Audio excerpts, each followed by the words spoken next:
ప్రతిపక్ష నేత జగన్కి నిజంగా రాష్ట్రానికి జరిగిన అన్యాయం పట్ల బాధ ఉంటే కేంద్రంలో కాంగ్రెస్ పార్టీతో జతకట్టి పోరాడాలని పీసీసీ ప్రధాన కార్యదర్శి ద్రోణం రాజు శ్రీనివాస్ సూచించారు. వైసీపీలో ఉన్న కార్యకర్తలు కాంగ్రెస్ పార్టీ వారేనని, వైఎస్ కూడా కాంగ్రెస్ పార్టీ వ్యక్తిని జగన్ గుర్తించుకోవాలన్నారు. జగన్ చిత్తశుద్ధి నిరూపించుకుని కాంగ్రెస్ పార్టీతో కలిసి రావాలన్నారు. ఏపీలో ఎంపీలు, ఎమ్మెల్యే స్థానాలకు పోటీ చేసే అభ్యర్థులు దరఖాస్తు పెట్టుకోవాలని కోరారు. వైఎస్ జగన్ పార్టీ కూడా క్లియర్గా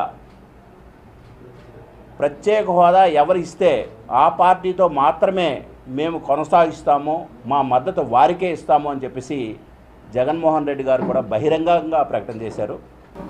రేపు 7వ తారీఖు నుంచి 10వ తారీఖు వరకు విశాఖ నగర కాంగ్రెస్ పార్టీ కార్యాలయంలో పెద్దలు ద్రోణరాజు శ్రీనివాస్ గారి ఆధ్వర్యంలో ఈ విశాఖ జిల్లా నగరానికి సంబంధించిన అన్ని నియోజకవర్గాల పార్లమెంటు, అసెంబ్లీ అభ్యర్థుల ఆశావాహులు ఎవరైతే ఉన్నారో కాంగ్రెస్ పార్టీ భావజాలాన్ని పూర్తిగా నింపుకొని కాంగ్రెస్ పార్టీ సిద్ధాంతాలు పూర్తిగా తెలుసుకున్న వ్యక్తుల్ని వారిని దరఖాస్తు చేసుకోవడం కోసం రేపటి నుంచి అప్లికేషన్ తీసుకుంటున్నాం. దీంతోపాటు ప్రత్యేక హోదా భరోసా యాత్ర అని చెప్పేసి ఒక యాత్ర కూడా పీసీసీ ఆధ్వర్యంలో రఘువీరారెడ్డి గారి నాయకత్వంలో రాష్ట్ర వ్యాప్తంగా పర్యటన చేయాలని చెప్పి